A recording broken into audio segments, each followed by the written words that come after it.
Today we're going to discuss the envoy of Actelic Commercial Alliance and the external support of Grey Raven, the one who I deem as the hidden guardian of the train, who shapes and represents the future of Actelic itself, Sophia. Now, I'm not sure how the rest of the fandom feels about her, but from what I understand, she doesn't have a strong appearance in the rest of the main story. Nevertheless, she is a big star in Chapter 10 Eternal Engine and in her own interlude, but before we get to all that, let's start by talking about her first appearance. Sophia has one of the most memorable introductions in the game. She's clearly not someone from Babylonia, from the Forsaken, or from the Ascendants. Instead, it's our first time in the game seeing a group of humans who aren't one of those, and has lived as a society on Earth since the end of the Golden Age. And the first one we see from such a group is Sophia. I mean, look at her. We can't even see who her leader is, this special person with significant stature, Jamila, but it's so clear that Sophia is absolutely loyal to her. And yet, interestingly, the moment we assume that it'll be a typical royalty and servant dynamic, we get something entirely different. A relationship that felt more like a mentor and mentee, or even a teacher and student dynamic, at the very least from Jamila's side, even if Sophia doesn't seem to view herself as such in this opening scene.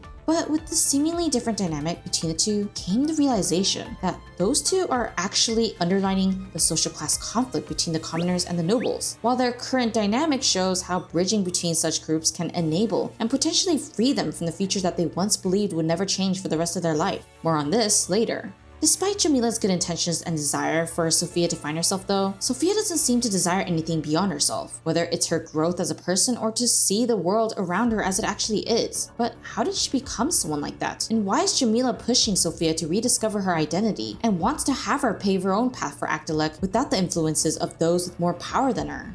Well, it all started when she was still a human. A long time ago, a small orphan child starving and stealing food rations to live to see the next day. She had no hope, no dream, no desires other than to survive. Her name was Hyena. Was it her real name? No, but people thought of her as Hyena. So that's what she thought of herself as too. Climbing and crawling through the vents, hiding in abandoned rooms to eat and sleep, she had no semblance of stability in her life. Such was how she passed her days for a long time. It wasn't until the inspection team came to the commoner carriage to find someone new to hire that her life changed. She passed their tests with flying colors and was then accepted as a true member of the inspection team despite her young age. And that's how she got her first taste of structure and stability in her life. A fluffy bed, 2 meals a day, 6 hours of sleep every night, hot shower every 2 days, being treated like family by every member of the inspection team, and she even got a new name, a name given to her by the people who she felt represented happiness and contentment. Sophia, a name that meant the gift from God in the language of the Golden Age. Truly, that's how the members of the inspection team saw her as, a beautiful gift who deserves to blossom into something bigger than themselves. But even her happiness and their wishes for a better future doesn't last long. A simple operation outside the train becomes an absolute disaster, the corrupted everywhere, not being able to get help easily from anyone. Knowing this, the chief of the team soon orders Sophia to go to the birthday banquet that a noble was holding to get reinforcements. So she ran for them. She kept running through the carriages, even with heavy injuries, not willing to succumb to her wounds, all to reach that birthday banquet. And when she reached it, she barged in, asking everyone to help save the rest of the inspection team from the corrupted before finally passing out. Ugh, but the people she asked, oh, they had bad intentions for her. They didn't care to send any reinforcements. In fact, they were the ones behind the incident and tried to bury it, tragically ending the lives of the inspection team and the existence of the carriage they were on, selfishly changing Sophia into a construct without her permission and manipulating her to feel hatred for whoever it was that caused this incident, all to destroy the current leader of Actelic, Jamila. And what's even worse is that they lied to her about how Jamila orchestrated this incident, conveniently using Sophia's hatred that accumulated over time, but had nothing or no one to target it towards, now ordering her to dispose of Jamila. But thankfully, before Sophia could do anything drastic, the royal guard stopped her and brought her before the leader. There, she learned the truth about the incident, the truth about the chief of the inspection team being an undercover spy for Jamila, and the bad intentions of the people who manipulated her to go after the leader. Evidence Jamila then presented to her sealed the deal, leaving Sophia in mental and emotional shambles, the very real royal badge that Sophia knew the chief used to cherish the most, with burnt marks imprinted itself into the deepest crevices of her very mind, burning the understanding that Jamila was telling her the truth into her very soul. Now confused over what she should believe in, over how the chief thought of her as a daughter of his own, over how he only worried about her until his last breath, and over the realization that her hatred ended with echoing emptiness. She spent the night in a room prepared by the leader, dreaming of her inner struggles and facing the trauma she accumulated over the years since the incident.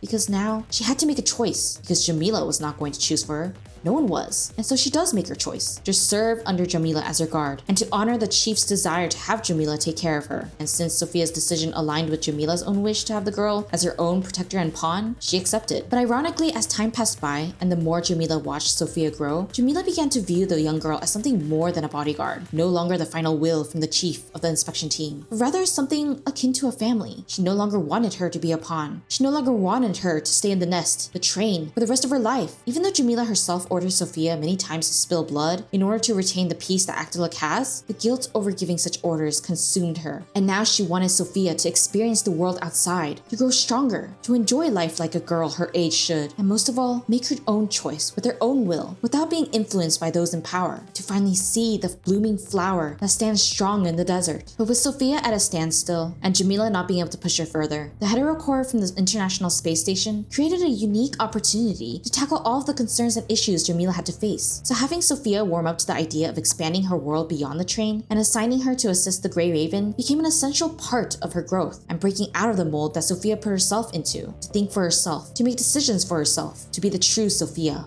So after evacuating the commoners and fending off the corrupted with the Grey Raven, it was inevitable that Sophia would ask the questions that she wondered about for a while. After all, the people who knew the answer were conveniently right in front of her, and so she asked, "Is Babylonia really a nice place? Is it really that safe?" When Lucia answered that it was not, it seemed to quiet the question that lingered inside of her, the voice that wondered, that doubted if the world outside was truly better than the inside of the train, if the grass is greener on the other side. Because if Babylonia truly was a nice place, then why would they keep returning to Earth to take it back? Such was the reasoning Lucia provided to her, and such reasoning imprinted itself deeply onto the young girl's mind. And with the additional knowledge and understanding that accepting the Ascendant's deal meant leaving it up to fate for the small possibility of success to become an Ascendant themselves, well, both didn't seem that great either way for Sophia, because in her eyes, she recognized and acknowledged that both paths led to temporary homes, a mere stop at the train station, but never a permanent stop, never their true home, because they didn't build it themselves. They didn't build such homes from the ground up. Instead, such things were all done by others, and so her thoughts lingered in her head, but instead of speaking up, she kept it inside, not having the courage or desire to say anything, because in her eyes, she was only a commoner,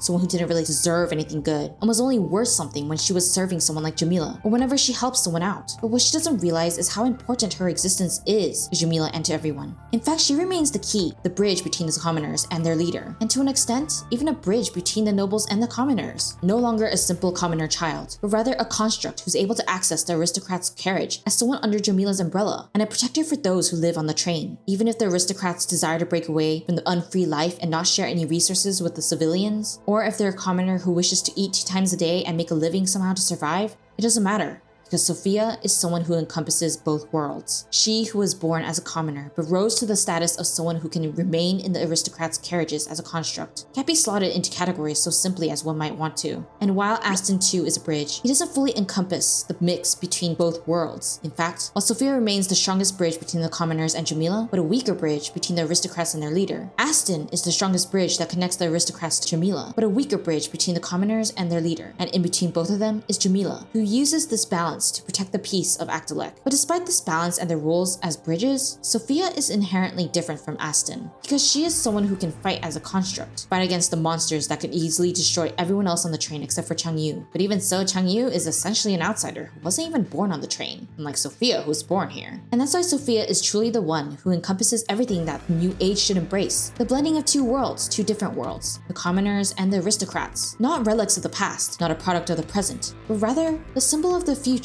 their future. And yet, despite holding such a powerful meaning in their life, in their society, because of her low self-esteem as seen when she asked the Grey Raven if she was helpful, she remains at a standstill like before, with only Jamila seeing her potential. Her self-worth being dependent on whether she's helpful or not to someone ends up dampening the beauty of her goodness, like when she cares about everyone's safety, or even the power of her strength, like when she goes to save Changyu. Such a mindset leads to things like acknowledging her own limitations, but still remaining partially oblivious about her own strengths, and not being comfortable with asking for help or even accepting such help, like when Liv tried to assist her with Changyu's injuries. Such awkwardness and lack of self-acknowledgement may have possibly resulted from her days as an orphan and as an ex-inspection team member. The tragedy, the incident destroyed her understanding of her identity, unable to trust herself in making the right decision after she got manipulated into hating Jamila, and mistakenly thinking that she was the culprit of the inspection team's demise. But just because she has these faults, these weaknesses, it doesn't mean that no one can see the potential inside of her, because Jamila noticed. She saw the buzz that are beginning to open up inside of Sophia's soul, and the profound insights Sophia has is an example of the vast potential she carries as a person. After all, Sophia was the first to come to the conclusion that Jamila herself eventually realizes. And no matter where they passed by with the train, it has always been a temporary brief stop for them, nothing permanent, no final destination, nowhere to call home their true home. In fact, the only difference between Jamila and Sophia is that Jamila chooses to speak up about it, while Sophia chooses to stay silent. But even so, her early insight shows how strong her observational and analytical skills are as a person. And it's not just that. As a lot of you may recognize, most people on the train are mere passengers and relics of the past, and this includes Jamila. How? Well, Jamila had no freedom in her choice for her future, thus becoming another lingering connection to the long past that fell into destruction, or to put it simply, her ancestors and familial relations. And if not the freedom of choice, then it would be the lack of freedom in her lifestyle. And just like that, this lack of freedom in general is actually something both the aristocrats and the commoners faced, despite them wanting to be different from one another, leaving her and many others to lose their sanity slowly with no signs of hope for the future, until Jamila met Sophia, the one who Jamila gave the right to choose, the freedom she so yearned for herself, finally becoming sane once more through Sophia instead of remaining trapped inside of her own insanity.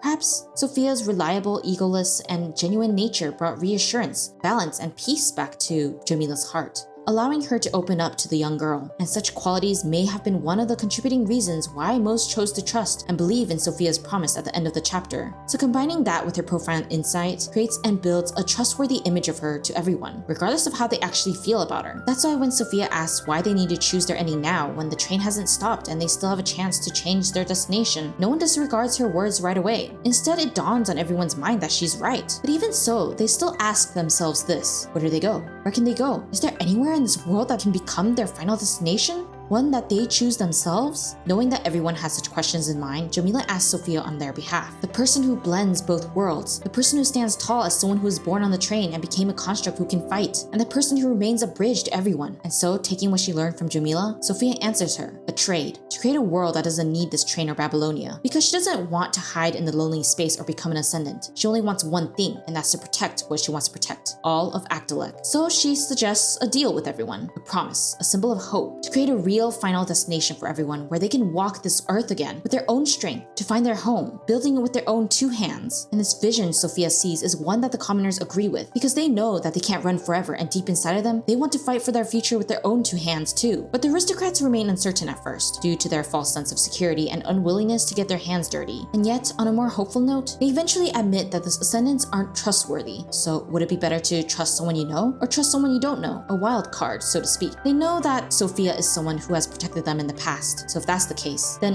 why would they trust the ascendants over her? Such thoughts clearly began to convince the aristocrats that perhaps her vision is the most correct and will give them the life that they truly wanted in the end. So after much deliberation, they all choose the option with high risk, accepting the deal with Sophia, because they're all merchants at heart, believing that the option with the higher risk would ensure a larger profit. Such was the beginning of the manifestation of the answer inside of Sophia's heart. The sign of this being the correct answer for Akdalek is best seen when Jamila turns down Babylonia's offer officially at the end of the chapter, with both the commoners and the aristocrats uniting in their agreement of her decision. Because in the end, humans are humans, destined to always walk the earth one way or another, to stay on the planet that their ancestors and perhaps they themselves have walked. They'll just have to make do with staying on the train for a bit longer and journeying towards a better future together, because now this last stop, the final destination, feels more at reach than ever before. But even with this revelation and set course for herself, what is Sophia's personality like on a more personal level? Well, according to one of her affection voice lines, she's used to being lonely, potentially due to the fact that her position doesn't allow her to be around people as much at Akdalek, and not being used to socializing with others on a more personal level without thinking of a hierarchy of any sort. And in one of her secrets, she mentions that she adores the name given to her greatly, clearly very defined by her past with the inspection team. To her, that past was her true origins, the beginning of Sophia, and has also shaped her future to what she is now. And in some ways, we can think of her as someone who cherishes her memories with the people she cares deeply about. This can also be seen in one of her affection lines about wanting to cherish the commandant's gift the same way she cherishes her tool bag. Then in her activity at Max voice line, we learn that Sophia makes a table recording the time the commandant shows up every day. She admits that such an activity makes her feel more secure, a potential sign that she's someone who prefers structure and consistency in her life, maybe reminding her of the days she spent with the inspection team, a time when she felt the most secure and happiest.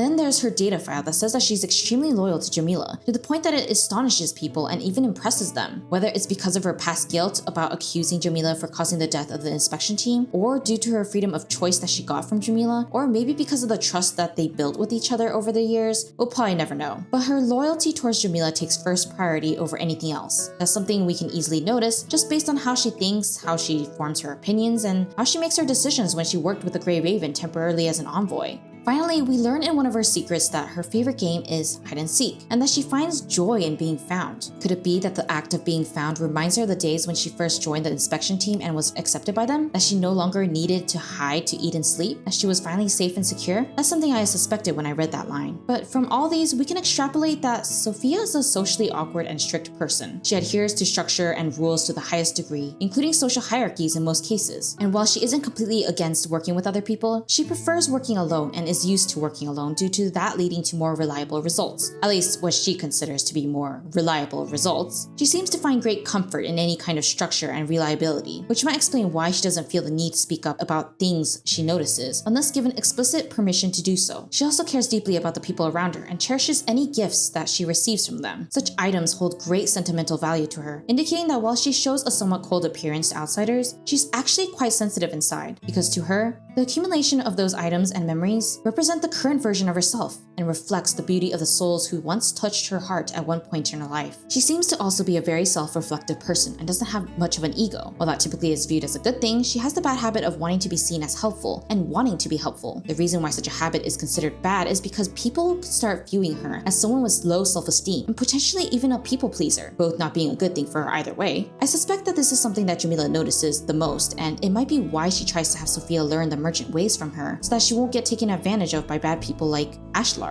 That being said, Sophia is an idealistic person, focuses more on the present and the past, having not thought of the future at all. She typically leaves the consideration of the future to others who she deems as worthy of serving, such as Jamila. That's why she couldn't understand why everyone was thinking so far ahead, as if the end was coming near already in the main story, because to her, the past is the most vivid, while the present is the most important to focus on. For the future, that's not something that she's comfortable considering and thinking about until she was finally asked about her decision of Actilec's future. Now, while I don't think she's comfortable with considering and thinking about the future as a habit yet, I do think she's at least putting in a lot more effort than before to consider that future more and more in her actions and decisions. Whether this is because she actually wants to live up to Actilec's expectations of her, or because she's actually working towards that goal, that's something I don't know. But either way, it's clear that she finds it important to change her way of thinking when it comes to the future. I believe that's why she chose to stay with the Grey Ravens at the end of her affection story, despite not feeling comfortable with them in the beginning due to their differences in the way they viewed the world, the way they handled their work, and the way they each managed their own life. Still, such an understanding makes you realize that Sophia is a bit of an anomaly. Someone who focuses on the past and present tends to be okay with spontaneity,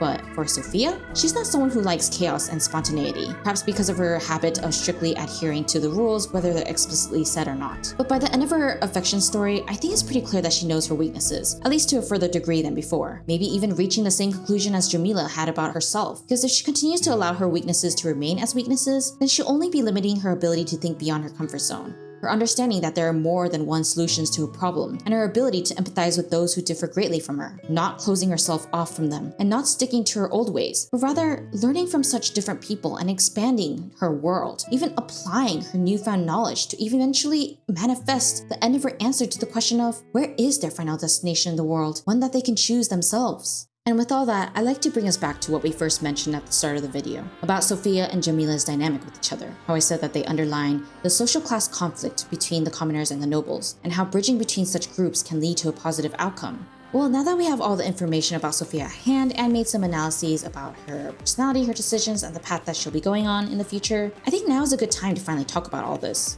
So first things first. As you might recall from the story, Jamila actually didn't view Sophia in a positive light at the start. She might have seemed nice and considerate at the beginning, merely a victim of her own circumstances, but I do believe she harbored some negative views about Sophia after she accepted to fulfill her spy's last will as a young woman. In her letter to Hassan, it's obvious that her maturity inside didn't match the maturity she showed outside. That's something she clarifies further when she admitted that she didn't want to take care of Sophia, because Jamila herself was a young woman. Her desire to have the freedom that she gave to Sophia reflects this youthful side of her. And during her verbal exchange with Sophia when she tried to assassinate her, we can see that she harbored a degree of bitterness about her role as the leader and not having the ability to choose what she wanted to be in the future, another sign of her youthful view of the world and of herself. And the only reason she accepted Sophia was because she needed a protector and a pawn. That's why when Sophia's decision aligned with hers, she obviously accepted, but it wasn't out of her goodwill. This kind of mindset of taking advantage of the situation and grabbing any opportunity that will benefit her very much reflects the merchant side of her, cutthroat and logical, no room for emotions. But when she does use expressions of emotions, they're what she uses as her weapon to get her way, not as a way to simply express how she feels. Very merchant-like of her as expected. But at the same time, it goes to show how the typical aristocrat in the actor-like society tends to act. Sure, they might not act as demure or pretend to be weak like Jamila all the time, but they are just as or even more self-absorbed and unwilling to compromise if it makes them uncomfortable, unless it'll benefit them in the long run. That's why I believe that Jamila's old self deep inside of her is a clear representation of the prejudice, the entitlement, and the typical opinions of aristocrats in their society at the time. While she may not have been outwardly as vocal or as selfish as most aristocrats that we've seen in the main story, she still exemplified what an aristocrat would think in her position when it comes to taking care of a commoner child due to a promise made to someone who worked under you and had passed away, all for the sake of maintaining your reputation, your promises, your position, and your benefits in any outcome that you foresaw in the future. But on the other side of the spectrum, we have Sophia. She too didn't have a good opinion of Jamila in the beginning, mostly because Ashlar manipulated her into thinking that Jamila was the cause of the inspection team's death. But on her way to assassinate Jamila, we saw that she harbored bitterness and anger about the vanity and extravagance of Jamila's carriage when she entered, because to her, it reminded her of the bitter days when she stole food and hid from the world to eat and sleep, survive the unstable days before she became a part of the inspection team. Yes, the inspection team, the team that gave her such beautiful moments and warmth before it got ripped away from her heartlessly, such love stolen from her by someone who had everything and didn't have to lift a single finger to get what they wanted. At least those are the types of thoughts that lingered in her mind when she advanced towards Jamila. The self-destructive victim mentality, the woe is me opinion, the thought that you suffered more than anyone else and that no aristocrat has suffered as much as you, and the audacity that those so-called evil people living comfortably and vainly when they were the ones who destroyed your life without care. Your very small yet beautiful flickers of happiness, all gone, nowhere to be seen again. And yet, ironically, she was working under someone at this time, namely Ashlar, who was worse than Jamila, the one who really didn't put in any effort to get what they wanted. Just a single finger from them was enough.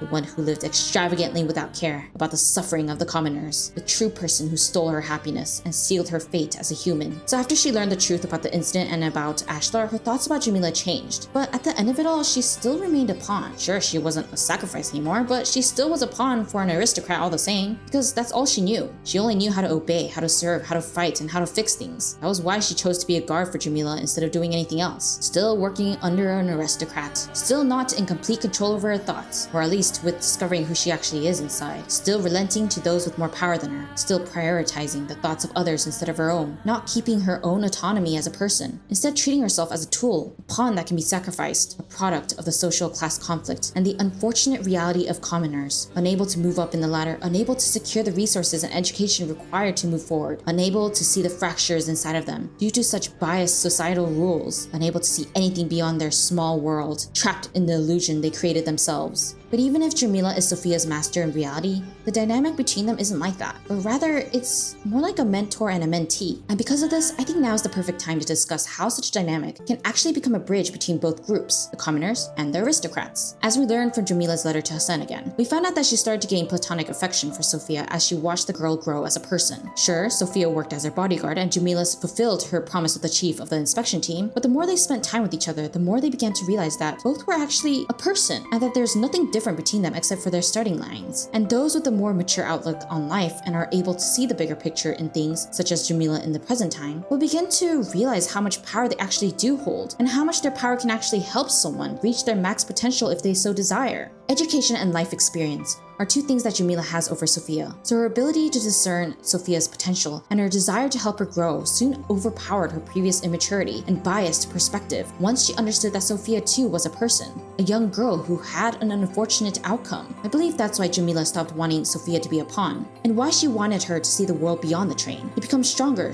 than her, to enjoy life as a normal young girl, and to use the freedom that she granted her to make her own choices with her own will, without being influenced by Jamila or anyone else around her. And as As someone at the top of the hierarchy and has access to so many resources and opportunities, despite the pressure from the other aristocrats to get their own way, she truly has the power and strength to either elevate or destroy someone of Sophia's position. But instead of choosing to destroy her, Jamila chooses to elevate Sophia in the end, allowing her and pushing her to make her decisions, to lead all of them towards a new goal, a new future, to unite everyone as one for the first time in Actilec's history, because she saw Sophia's potential. She saw Sophia's deep understanding, even if she never said it out loud before. She knew the young girl would be able to see and decide on what the best answer should be for Actilec, because Sophia is the true product of their society, but also the one with the most freedom, more freedom than her, the one who saw the good and the bad in every group, the person with the most humane, the sanest, the biggest heart one can only hope to have, all under that metal coating and cold exterior. That is what Jamila saw in her, and that is what she respected about Sophia. And that is what saved the remains of Jamila's sanity as a leader, because Sophia's presence brought Jamila immense amounts of comfort. So she did her best to pay her respects and thank her by mentoring her, guiding her to learn the ways of the merchant, showing her that there's more to life than the train, and making her see that she is more than a pawn, a worker, or a bodyguard, that she too is a person of worth. Such reciprocity, respect for each other, desire to elevate one another, and knowing that they're both a person, led to a brighter and greater vision of the future for the entirety of Actilec. And if such dynamic can lead to a wonderful outcome as this, then wouldn't it be fair to assume that much greater results can occur in the future if society as a whole united like they did? If both groups reflected this kind of development and understanding of one another, especially on the side of the aristocrats, then the vision for a better future, to create their final destination, is unlikely to stay as a mere dream. Sure, it might take a long time to get there still, but the chances of it never happening will gradually lower as time passes by, and as more people from both groups unite. Because when people unite, even the impossible can become possible. So instead of choosing to focus on the individual needs as they once did, perhaps, if Actilec focused on the community needs instead, and becomes a society strengthened by its obligations and respect towards one another, then the dream will not stay a dream, and instead, it'll become a practical goal for them as a whole. But until then, it'll be a long, long journey for all of them on this unstoppable train, continuing onwards towards the future.